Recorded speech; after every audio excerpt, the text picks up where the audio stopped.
Good evening, everybody. If you don't know, I'm Angelina Lippert. I am the chief curator and director of Poster House. Has anybody not been to Poster House before? Oh, welcome. We are the first and only museum in the United States dedicated to the art and history of posters, so I hope you come back. This program was specifically inspired by our main stage show right now, which is on the birth of fascism in Italy under Mussolini. And I strongly recommend you see that show. The wall text is exceptional. It's curated by B.A. Van Cise, who I've known for a very long time. And I think it's a very timely and important show for people to see now. And I've known Stephen since before the museum opened. Before you were born. Well, I didn't know you before I was born. That would be amazing. We did know each other. Oh, celestially. But I don't really believe Steve needs much of an introduction since he's a prolific design historian, design writer. But this particular lecture came out of a book that he wrote that is sadly no longer in print, but incredibly important. And it's called Iron Fists, Branding the 20th Century Totalitarian State, which is what this talk will be spinning off of, basically. It spits a little bit. That's great. And if you have questions, please wait till the end. You can ask Stephen anything you want. I really hope you enjoy the lecture this evening, and I also hope you all come back. Also, I think we have little cards at the front desk. If you want to watch the new Mussolini TV show that came out, you can get like a free code to watch it. So please ask the front desk for that because it's really good. And with that, I will leave you with Steve. The new TV show. It's amazing. Does it make room for Benny? Yes. Well, thank you for coming out tonight. I was doubting that anybody would with all the snow that's out there. I will just get into it. First of all, if you haven't seen the show, it's a tour de force, very powerful and very timely.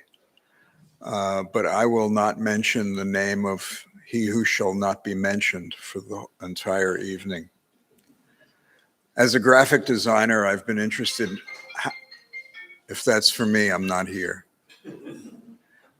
As a graphic designer, I've been interested how design contributes to cognitive manipulation through integration of object, image, and text. The styles that both dictatorships and democracies employ to further their images and brands are similar, but each has their own accents. This powerful Poster House exhibition underscores the way that aesthetics of classical and modern Italy, as exploited by the charismatic leader Benito Mussolini, created a cult movement and authoritarian regime, fascism, that was pervasive in every detail of Italian life.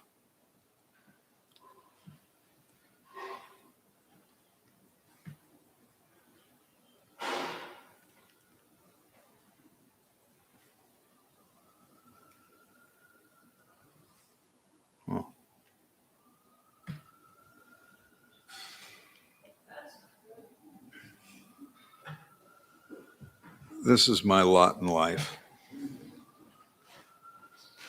Come to assist. Yay!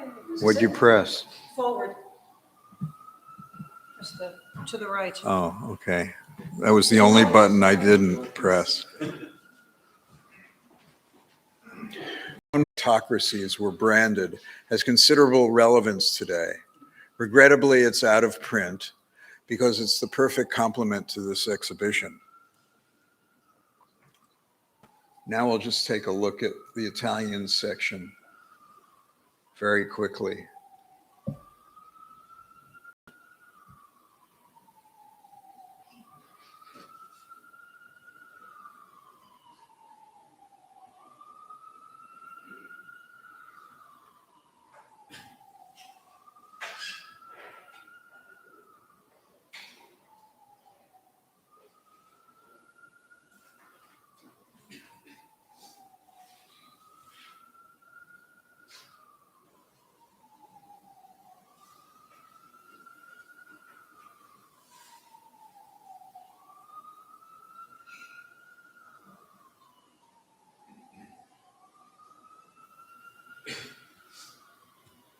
That was done with AI.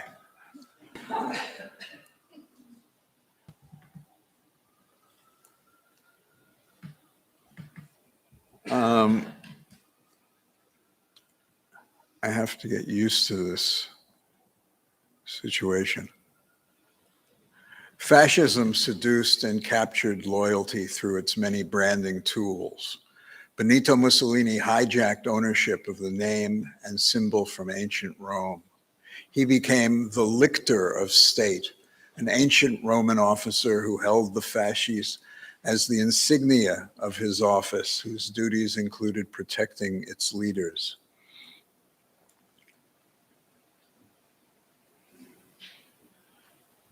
Art and design, typography and illustration, architecture and painting, and sculpture were all assets in elevating Mussolini's populist cult into a monumental governing body.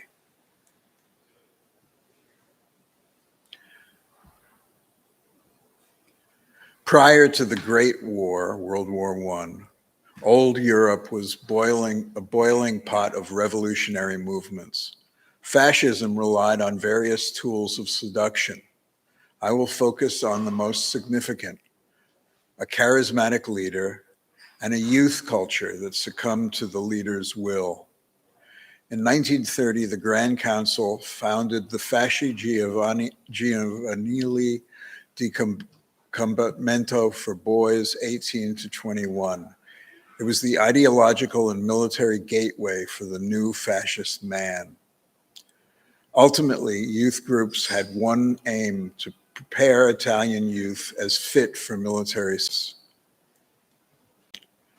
And I promise I won't try to say any more Italian names because I just butcher them. The introduction of a nationalist militia, the MSVN, gave fascist party members a sense of belonging to a gang that could absorb the weak and elevate the strong. Its members accepted as infantile role-playing, such as wearing uniforms, bearing titles, and wearing medals. Mussolini knew what he was doing when he gave badges to virtually every man, woman, and child for any excuse. The martial trappings brought a sense of pride and discipline to the Italian people.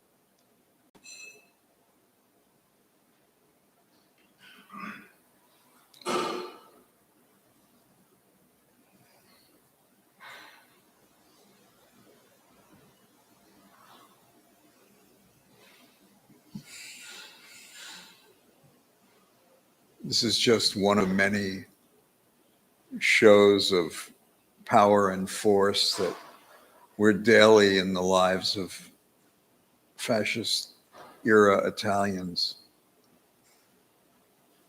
And most of the individuals you see here are vanguardisti, which was ages 14 to 18.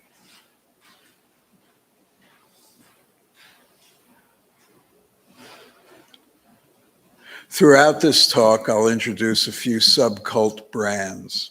The first is the cult of art. Futurism, which is addressed in the exhibition, the modern art agglomeration founded by F.T. Marinetti.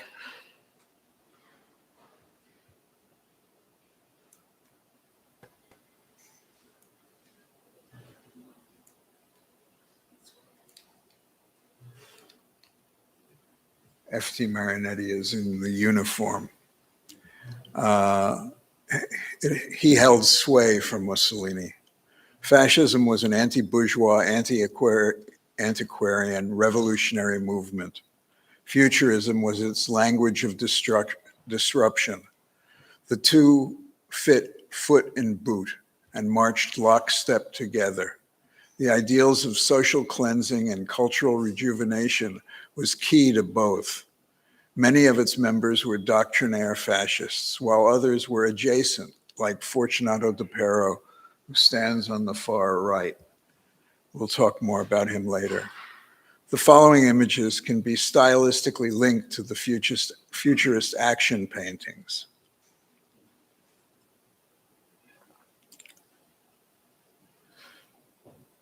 Art, especially idealized representations of Italian manhood, was aimed at the younger generation, as you will see. This I'm going to try to pronounce. Sedere, combattere, obediere. Believe, obey, and fight was the motto of the MVSN, the militia. They were action words coined by Mussolini. The fascists worshipped might and celebrated speed, which was duly represented in modernist graphics and typography.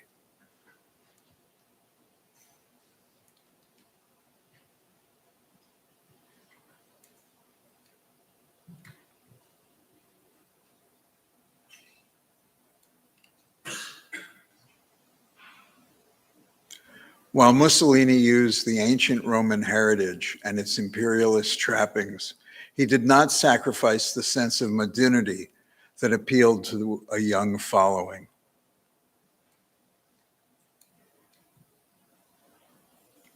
Colorful drawings of young squadristas illustrated in a modern style provided a commodious counterpoint to the martial bombast.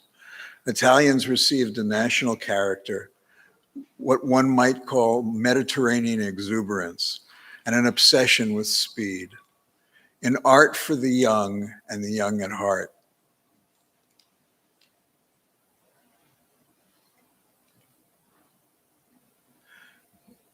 Duce, the leader, was the single most important asset of fascist life. All things come from and revolved around Benito Mussolini. Duce, or Dux, was the leader and commander.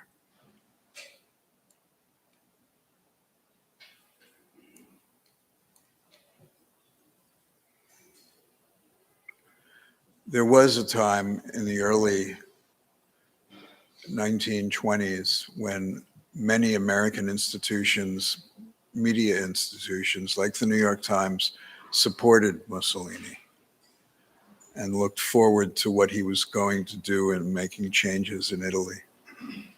Mussolini was the art director of the fascist style. His face was also its most ubiquitous symbol. With the aid of his devoted party vice secretary, Achille Staracchi, who served from 1931 to 1939, Mussolini enacted a nationwide reform of customs. It was equivalent to the Nazis' I can never pronounce this, I'm sorry, but it was the standardization of daily life and habits, like changing the Roman calendar so that 1922, when the fascists assumed power, became Anno 1, year 1. Other transformative policies included altering the linguistic system so that the formal form of address, lei and loro, were officially abolished, replaced by the informal egalitarian second-person singular tu and plural voi. All dialects were outlawed as remnants of former inglorious occupations by foreign armies. The bourgeois handshake was eliminated in favor of the straight-armed Roman salute. And the Passo Romano, the Roman goose step march, demanded that the new fascist man be strong and slim.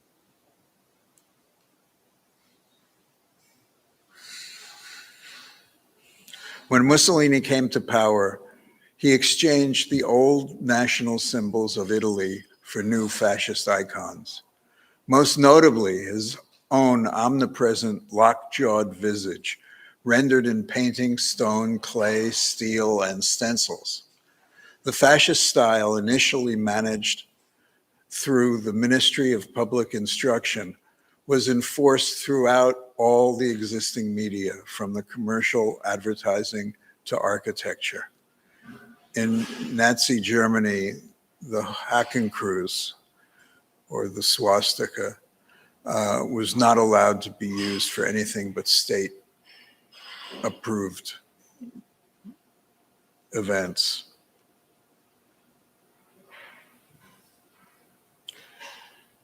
Here's old Duce posing for one of the many omnipresent three-quarter visages of his term.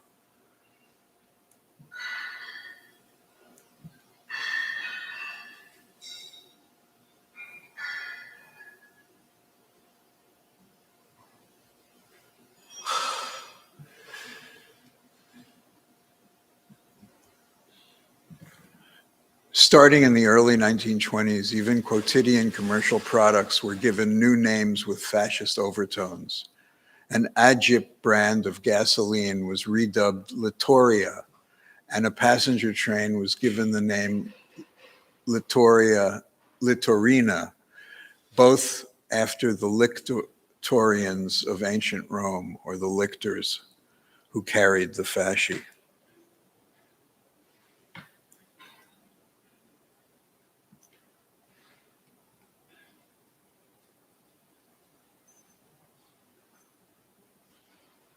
Mussolini was also something of a fashion plate. He dressed in different styled uniforms at every chance. He must have had a huge wardrobe. Like an actor playing a role, these uniforms were really costumes.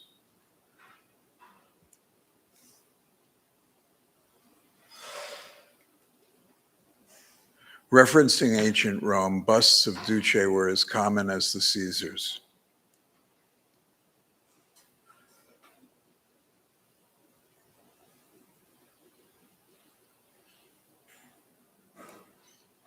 This is my favorite bust because it makes him look like a Klingon from Star Trek.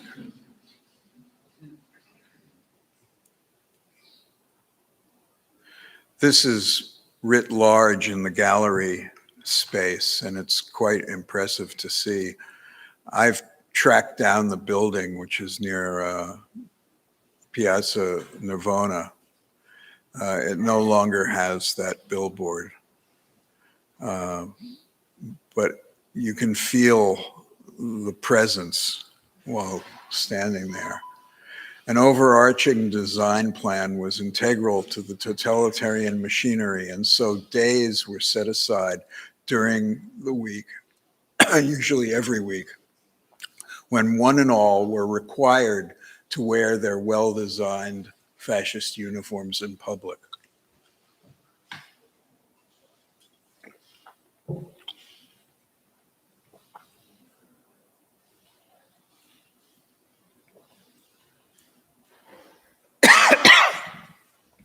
Mussolini bathed himself in virility. It was part of his uniform. Duce saw himself as a great coxman. So this phallus is an appropriate political statement.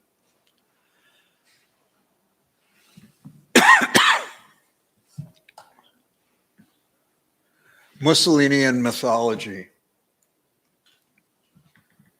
represented the appearance, not the substance of fascism. When fascism first began as a movement, its policies were rather vague. The image-savvy Mussolini devoted more time to publicity than to policy. Grandiosity was its own reward, a glossy veneer that gave the illusion of authority. And it was an illusion that Mussolini himself believed. Indeed, he confused pomp with power.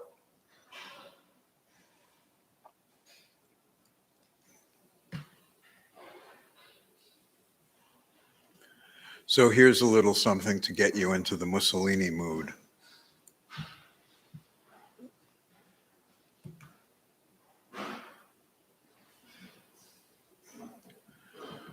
Mussolini's son-in-law, Count Galeazzo Ciano, who was later executed by Mussolini for treason, briefly served as the fascist minister of press and propaganda before becoming the minister of foreign affairs. He recognized this and he complained that Il Duce took care in person of the minutest details. He would actually measure the height of one of his quotes on a building to make sure it was just the right eye level.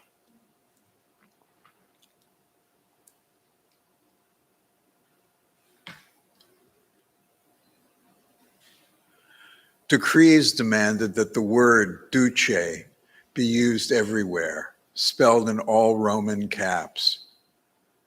And it proved to be a typographic chant, duce, duce, duce. Had a rhythm that was very inspiring.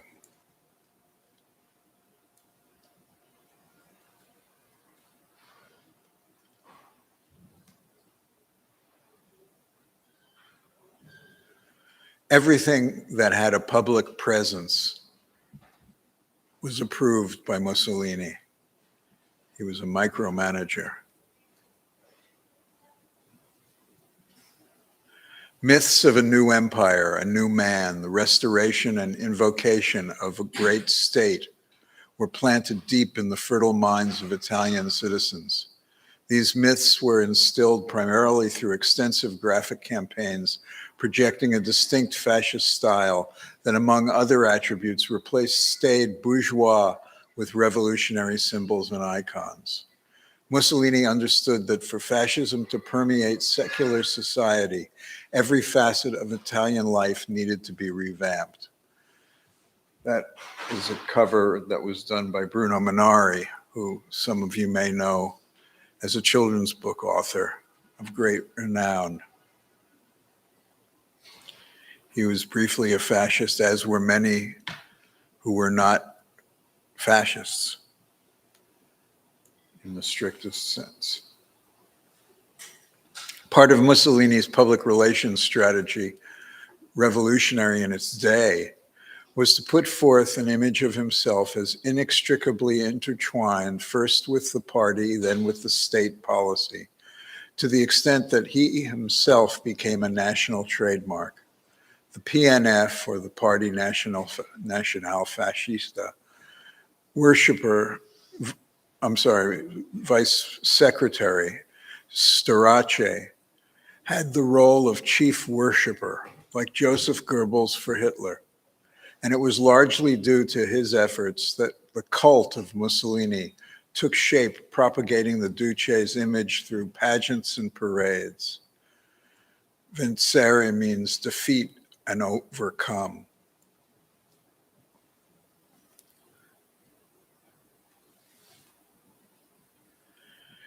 If ever there was an important constituency, children and young adults were it. They were the malleable ones. To paraphrase the Jesuits, if we get you by 5, we've got you forever.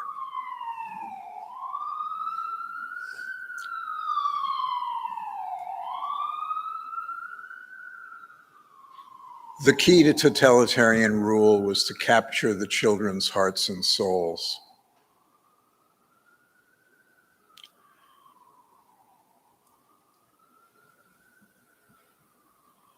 Believe, obey, fight, the motto of the MVSN, were action words coined by Mussolini. Mussolini had his bromides and quotations repeatedly stenciled on countless buildings and walls throughout Italy. The most common, Mussolini is always right. Other quotes included, fascism is a house of glass into which everyone can look. Our aim is reality. Inactivity is death. Let us have a dagger between our teeth, a bomb in our hands, and an infinite scorn in our hearts. And believe, fight, obey, all signed with a calligraphic M, one of many personalized logos.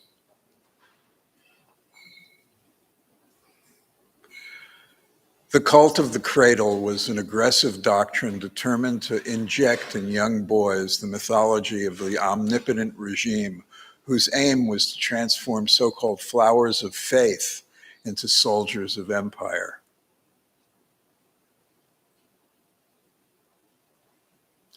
Relentless propaganda campaigns and the fascistization of schools and youth groups would breed a new cultural order.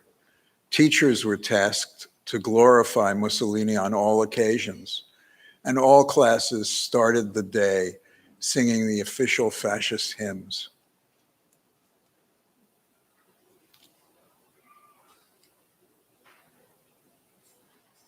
Oops. This was a typical primary school textbook, Fascism A to Z.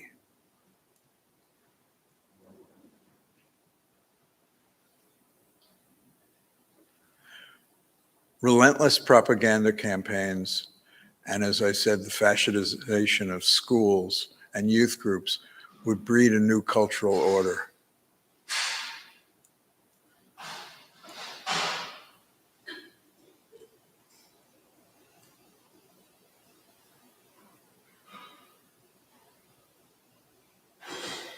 Mussolini encouraged the creation of youth groups that emphasized sports and martial training in order that its members be fit enough to carry the baton of the fascist movement into the future.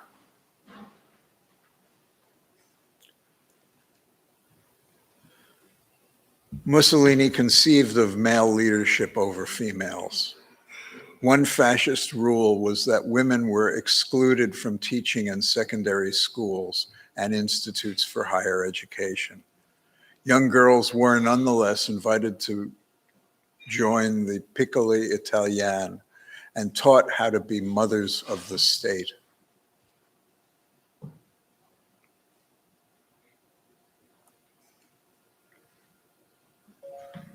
The mystique of youth was a fascist obsession that played out in propaganda built upon the manufactured youthful image of the Duce. News media were prohibited from discussing Benito's grandchildren, but countless photographs, like the one you saw of him bare-chested, were published in newspapers and magazines. Youth was a cult.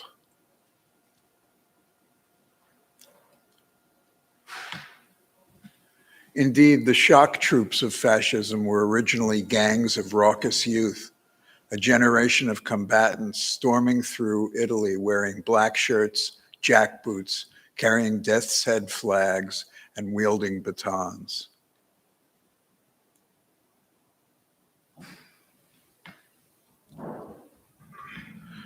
Mussolini encouraged the creation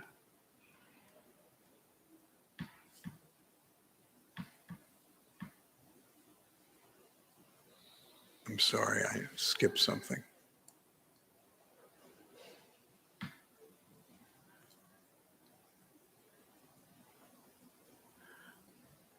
Quaderni were important tools of the fascist state.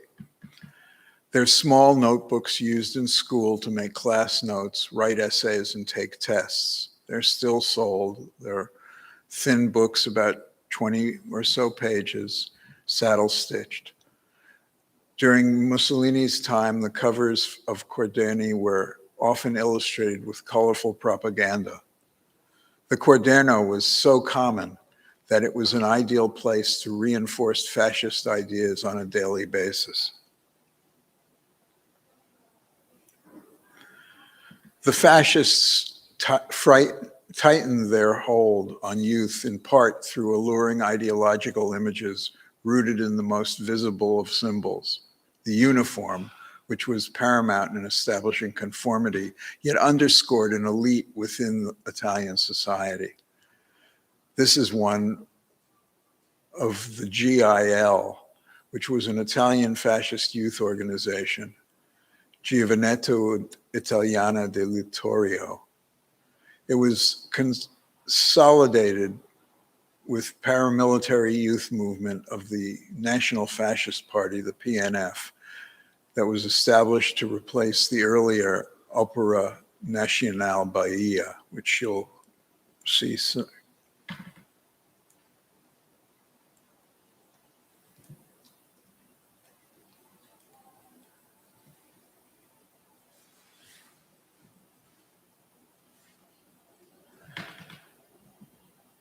This is one of my prized possessions, the little vanguardista. He's wearing the mangello, a truncheon or cudgel, which was a primary weapon of the fascist quadridismo, the action squads, and a vivid symbol of their mission. It was so integral to the notion of power that a variety of manufacturers put their versions of the mangello on retail market, so you can buy it in the stores. It was used along with cod liver oil to punish its opponents.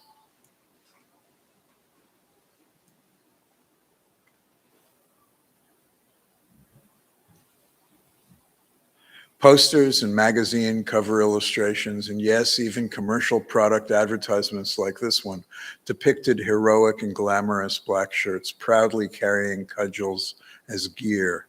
Even the youth groups were issued them as standard equipment.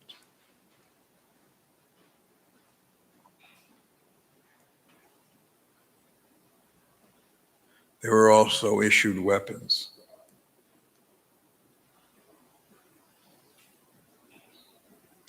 Equally iconic in the Italian fascist promotional scheme were representations of violence.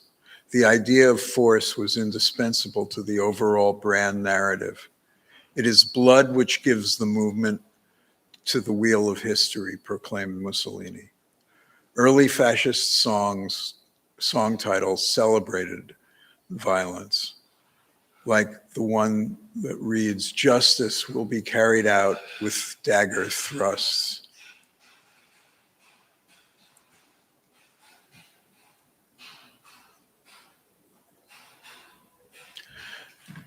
The Opera Nazionale Bahia, or ONB, was established by law as an institution under the control of the Ministry of National Education in 1926.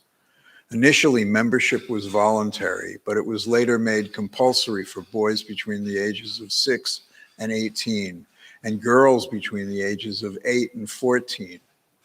In 1936, a pre-Bahia kindergarten was established for children under the age of 6, so kids did not get away with much.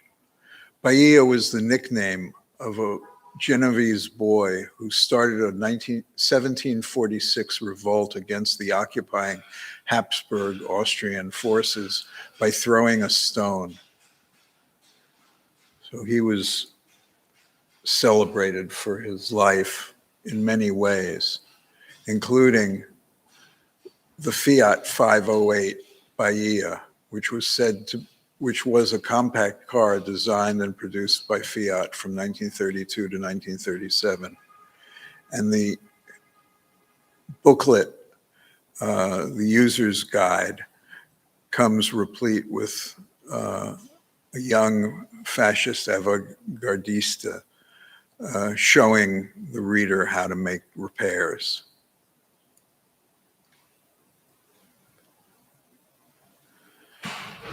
The National After Work Club, or Opera Nazionale Dopo Lavoro, the OND, was the fascist leisure and recreational organization for adults. The OND originally had an apolitical image, helping it gain the support of employers. There was nothing inherently fascist about the OND, and it had been modeled on institutions like the YMCA, but quickly became politicized. The fascists tightened their hold on youth in part through alluring ideological images rooted in the most visible of symbols. The uniform, which I spoke about, which was paramount in establishing conformity. Uniforms were designed with careful attention to detail and style, and with each incremental age level, the regalia, including the various shiny badges and insignia, increased in direct proportion to completed indoctrination. Wearing uniforms was required during all official gatherings as well as all rites and celebrations. which took up most of the days. After taking power, the Fascist Party abolished most existing government, cultural, and church-run organizations and consolidated all such youth groups. Boys from 6 to 8 were called Sons of the Wolf. The Opera Nationale, as I said, was for boys 18 to 14.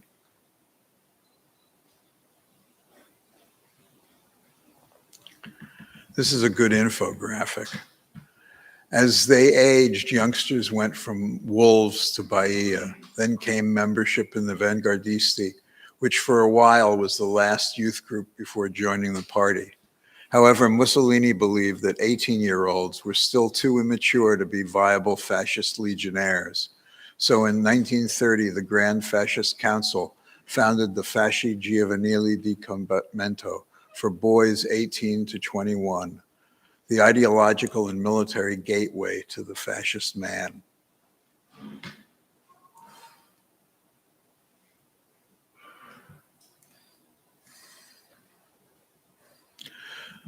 The first such group for kids was founded in 1920, before the fascists came to power. It was a student group under the control of the Milan Fascio, which was the headquarters of the party before it became the government. They published a magazine titled Giovanese Youth, and in 1921, the original group became the Avanguardia Giovanale Fascista, or Vanguardisti, for boys from 15 to 18 years old. Within a few years, the original journal evolved into a more startlingly designed and expensively produced Giovanito Fascista, through its poster-like covers of young Vanguardisti rendered in a streamlined manner. This defined the fascist graphic style.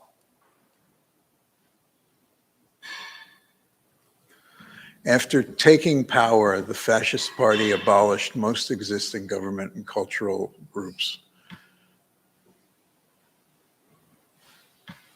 And they produced their own groups that were discussed at length in Giovanito Fascista.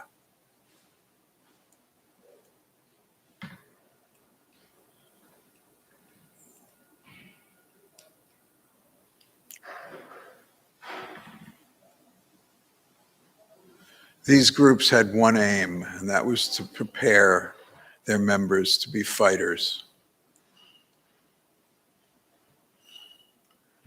Posters showing rows of uniformly regimented fascist youth and militia were as common as the parades in which they marched lockstep for the world to see. The graphic fascist uniform symbolized Mussolini's notion that the people were servants of the state and the state was the duce.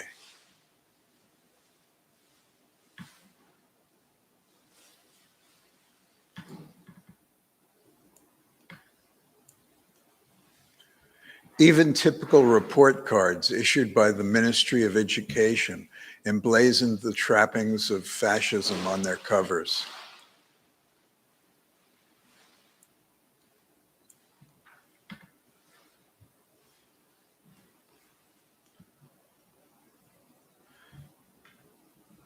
This was one of many different variations of the Giovanito Italiana Littorio.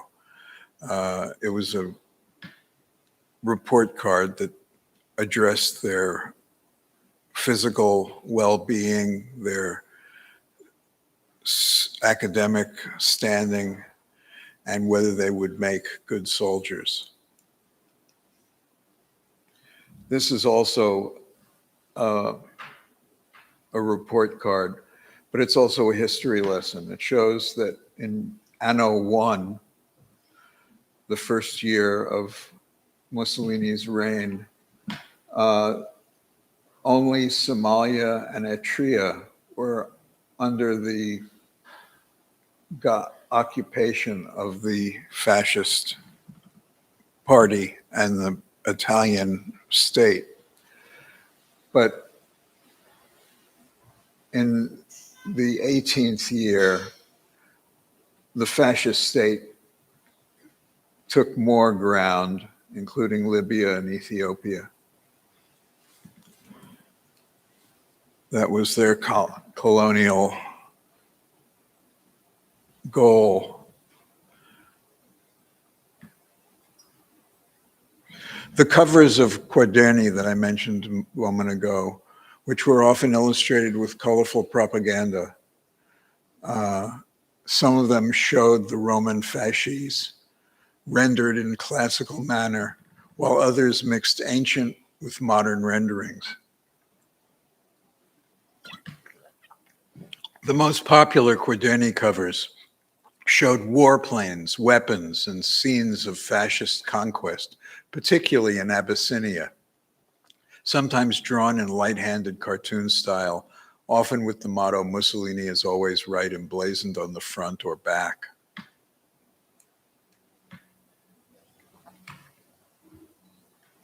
Party idolatry fit hand in hand with commercial publicity, as this calendar card for banking organization suggests.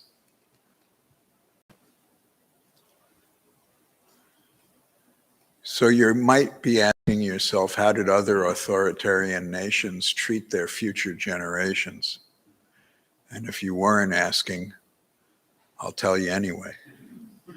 Being a member of the Hitler Youth and Bund Deutsche Mädel, the organization of German maidens or German girls, enabled German children to conform to party dictates and build sanctioned social communities. They were part of a sub-brand that enjoyed the signs and symbols that adhered to National Socialist dictates and were uniquely youth-oriented for the future.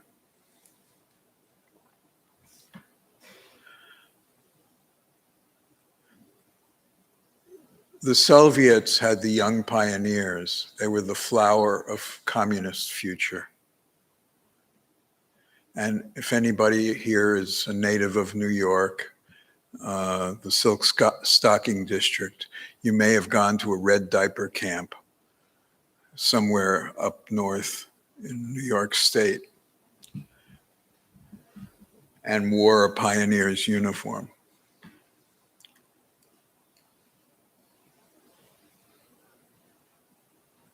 In the US and the UK, the Boy Scouts were not all that dissimilar, at least in terms of their military trappings. A scout would help a aging lady cross the street, and a vanguardista might not, but that's where the similarities begin.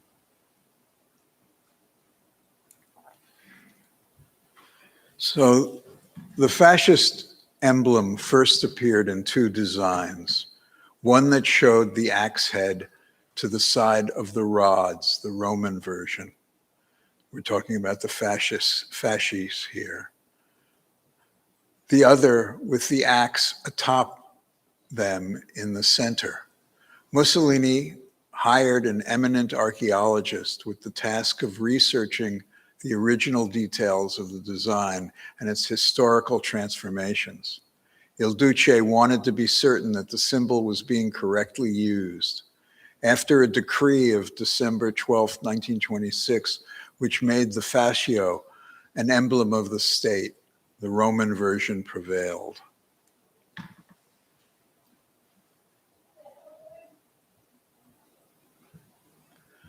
Italians, and particularly Romans, have great lettering traditions, and I'm not telling you anything you don't already know, particularly the Trajan column.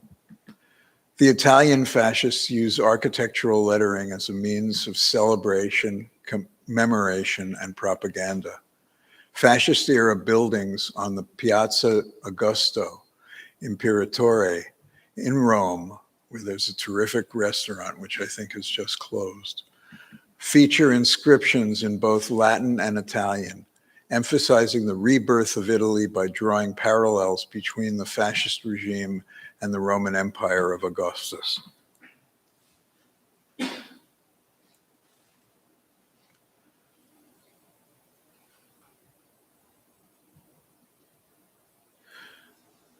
The most notable Latin inscription appears on the building completed in 1940 and flanked by carvings of the winged victories holding the fasces.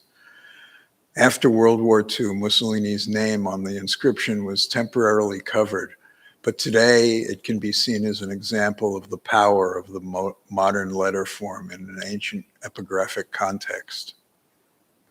The fasci, the ancient Roman symbol of power, was adopted by Mussolini because it conjured a glorious imperial past while projecting a progressive future. The axe blade wrapped by rods symbolized the sharp edge that fascists wield against its bourgeois enemies.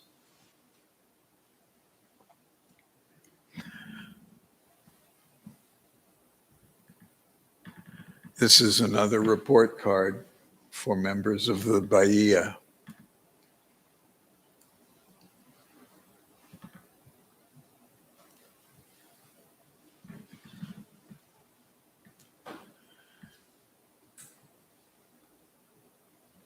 Unlike the Nazi Hakenkreuz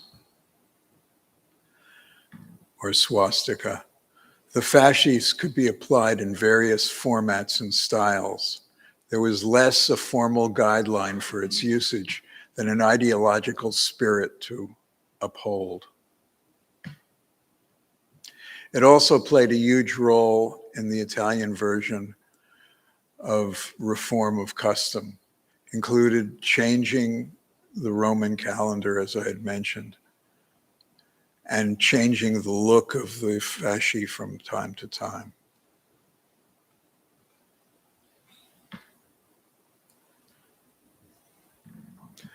Other transformative policies included altering the linguistic system so that the formal third person was replaced by the tu or the plural voi, as I mentioned. These were all written down in magazines and newspapers, so everybody knew what was happening. Mussolini paid homage to the grandeur that was imperial Rome, yet made pastiche, and some say kitsch, out of it.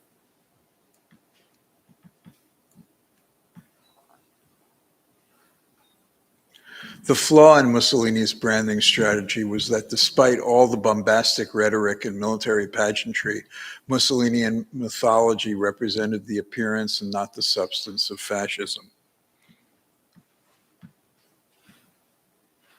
Fascist style evolved through various iterations and also famously embraced aspects of radical futurism's art and poetry, as well as the imperial Roman conceit. Through these ideas, Duce gave the Italians a flattering image of their country as powerful and modern, free from oppression, poverty, and crime. The modernist ideal of less is more, influenced by more streamlined futuristic styles, were flat silhouettes of a more reductive form. Often the fasces were so abstractly minimalist, the sticks and axe head fused into a single mass, that it was hard to even recognize. A few versions combined the fasces and Mussolini's profile.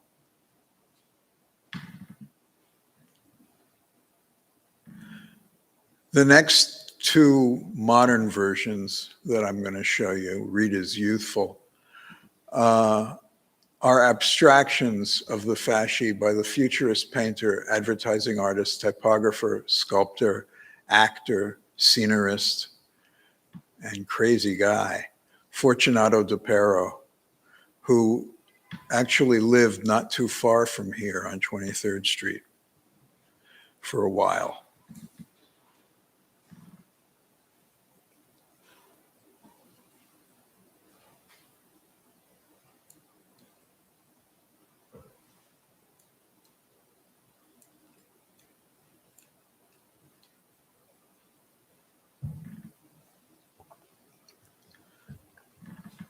This is an image taken from a catalog celebrating Mussolini's 10th anniversary. It was printed in numerous languages, including English, Italian, French, German. And it represented Mussolini's image-savvy persona. Mussolini was devoted more time to publicity than to policy, to the extent that publicity actually became policy. It's similar to spending a lot of time on Truth Social. Grandiosity was its own reward for the veneer that gave the illusion of authority. He confused pomp for power. He so efficiently branded fascism through symbolic and concrete manifestations, from the uniforms and buildings, from the Roman salute to the Passo Romana marching step, that he himself was infatuated by fascist myth, which deluded him into thinking that fascist style was its content.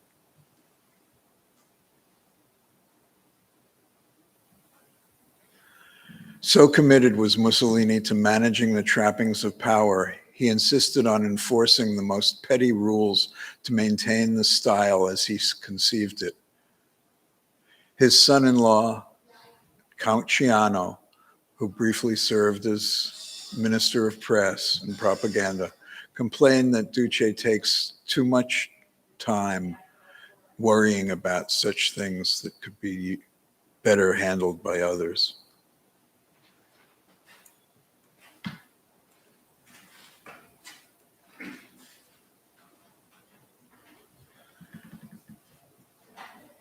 This cult of uniformity means that fealty through consistent branding traits succeeded in keeping him in power. The airbrush was an ideological tool in making of myths. Fascist artists used the airbrush to streamline human figures into modernistic effigies, and this mythic image of the Giovanili symbolized obedience and allegiance.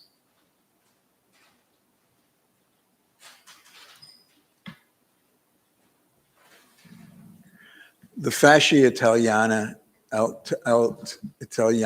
di Combattimento, the Italian Fighting League's members, known as fascisti, were formed into armed squadristi, paramilitary squads who were identifiable by a signal consistent piece of apparel, the camicia nera, or black shirt, as other coordinated uniform accoutrements were too expensive at the time.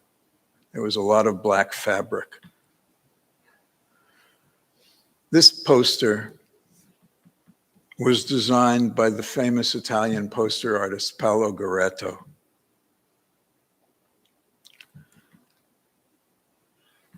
These bespoke uniforms were also designed by Paolo Goretto, who I saved for last because although he was an early member of the MVSN and appointed to Mussolini's bodyguard unit, he was not a fervent fascist. We were avid pen pals for 3 years before he died. And he told me he was an anti-communist and saw fascism as a means to fight them. So he designed and made these snappy uniforms for himself and his friends. While attending a rally, Duce noticed the costumes and recruited him immediately as part of his guard, which required total devotion, 24 hours a day. Rather than serve, he left Italy for New York, where he became a successful illustrator for Vanity Fair, Fortune, The New Yorker, and other magazines, along with countless other clients. His brand of streamlining was in great demand until he was deported back to Italy as a enemy alien at the start of the war.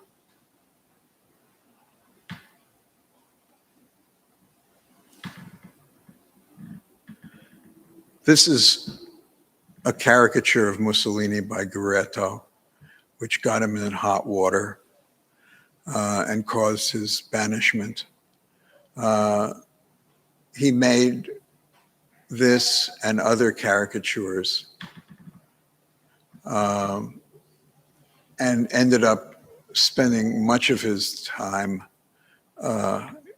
in Trieste doing propaganda posters at the request and direction of the fascist party of that area. He was apologizing for this in his letters until he died. And now the coda. Mussolini was deposed by the very fascist council in Rome that he founded. He was sent into exile, saved by Adolf Hitler, and installed as leader of the Northern Republic of Salo that continued to fight Italian resistance and Allied troops until their defeat. Captured by resistance fighters while trying to escape Italy, he was executed along with his mistress, Clara Petacci, and other officials. As you enter the exhibition, there is a photo in the gallery of the executed Duce hanging by his feet upside down like a prosciutto at a mobile station in Milan. It was taken by the curator B.A.'s father, grandfather, that is. This photo shows Duce's mutilated body. The scepter was placed in his lifeless hand as a gesture of the Italians' contempt for the ignominious leader. Thank you.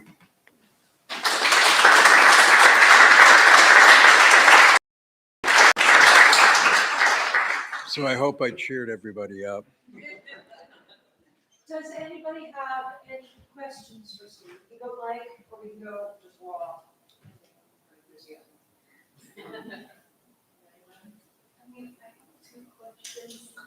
You want the mic so people on the internet can hear you. Hello. So my first question is, I know at the beginning you were saying that obviously this kind of branding was not catered to the women or the young girls in Italy, but I'm wondering if at all the people that were making the posters and the signs and everything, did they ever change the style to cater to the younger women, or they just completely ignored them? Well, they did cater to younger women in the Piccoli Italian. They were very childlike, stylized drawings, but they actually went more heavy-handed when Mussolini was deposed and he formed the Republic of Salo. It's at that point he wanted anybody fighting. So women were brought into the fight and appear on posters as combatants.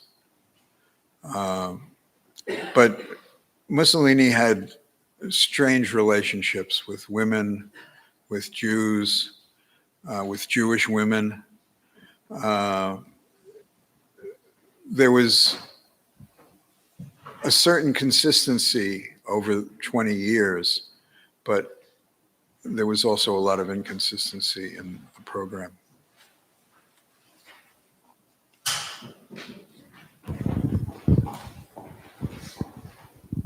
Hi, thank you for that talk. It was really fascinating. I have two questions. One is, you mentioned, I think, that the futurists drew from the fascist iconography, and I wondered the extent to which you could talk about the futurists drawing from the fascists and the fascists drawing from the futurists. It was the other way around. The fascists drew from the futurists.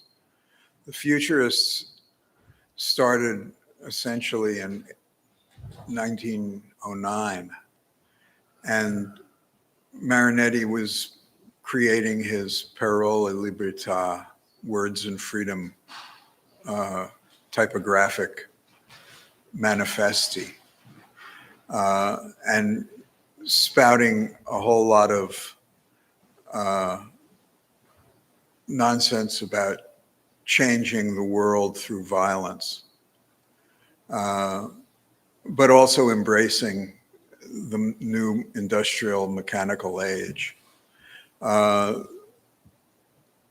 He was somehow wrapped up with Gabriele D'Annunzio, who formed his own government and his own country in the north of Italy. And that was very significant to Mussolini. He was very influenced by that kind of breakaway republic. So it gets mushed together. The futurists were very outspoken, noisy, and violent. And that fit right into Mussolini's strategy for capturing the public's hearts and minds. And did the futurists become fascists? Many of them did. Marinetti was wearing the fascist uniform, and many of them didn't. There were Alexander Stille, the author, published a great book about 25 years ago on Jews who were fascists in Italy. And it was a revolutionary movement. If you saw it as a disruptive force at a time when disruption was needed throughout what was left of ancient Europe, it was welcome. Wasn't welcomed by the bourgeoisie or the wealthy, but it ultimately became something that the industrial community embraced. They'll go where the money goes. Just one final question. Do you see visual echoes of this style? Do you see visual echoes of this style today in America? Or similar visual branding? I see similarities in the way merch is used, in the corruption that follows that idea of merchandising, politicizing merch. I didn't want to pick apart all the things that are common to now and then. We actually have a question from the internet, and it happens to be the curator of the other exhibition. So Mark would like to know, he's often asked whether X poster has the desired effect, and his answer tends to be speculative. He notes that we typically lack empirical data, etc. Yet fascist posters, in combination with other persuasive propaganda, seems like a case of unquestionable real-world impact. Can you comment on that? What was the beginning of that? That he's often asked whether like a certain poster had the desired effect when it was produced. And his answer is always like speculative, like, I have no idea, we don't have the data to back up how effective something was. I don't think there's real data about the posters themselves, but there was an impact in the commercial realm. You have it in the gallery, the Seneca posters for Perugina, DePero's posters for Cinzano.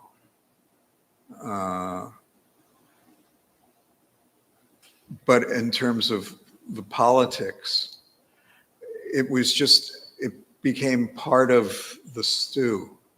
It was a new world, a revolution is with us, happened. And people were either carried away with it or just followed their lives the way they had followed them, and found that all of a sudden they had to wear uniforms to work. We have time for one more question. You. I'm curious about, when we talk about the futurists and their relationship to the fascists, the positions in this landscape of the artistic and cultural communities in general, and academia and media. I mean, media I can see was certainly something that was to be manipulated and absorbed, but I guess particularly culture, art, and academia, and how they were seen by the fascists, and whether they followed the disruption or were the object of it. They followed it. There were organizations, university students had an organization, the GUF. There were lots of initials. Every government loves initials and abbreviations. But the peasant population went along with whatever they got. The urban populations, there were distinctions between fascists and anti-fascists. The fascists used violent means to quell the anti-fascists, including murder, including house arrest. Leo Leone, the children's book illustrator and art director, designer, who I did an exhibition on for the Norman Rockwell Museum last year. He considered himself a futurist in his early years as a painter. But his wife, who he was married to for decades, her father was a socialist leader, and he was put under extreme house arrest.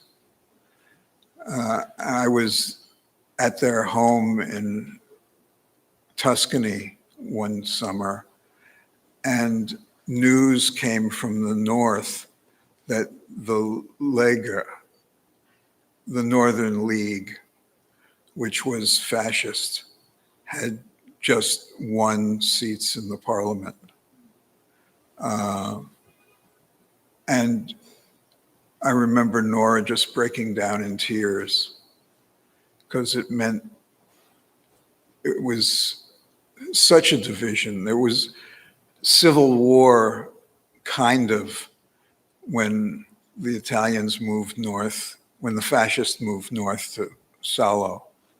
And it's really best illustrated in the Taviani brothers' film, Night of the Shooting Stars.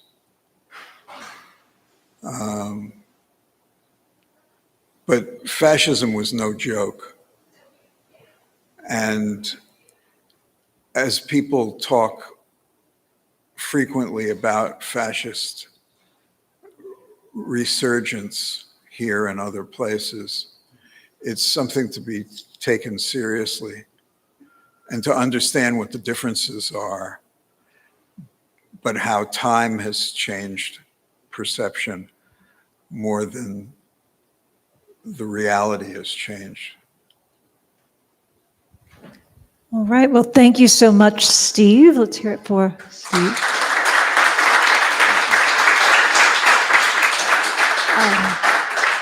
Again, thank you all for coming. Thank you, everyone online, for tuning into this. It was like the largest attendance online we've had in a long time since COVID, which says a lot about your popularity or the popularity of fascism. Both.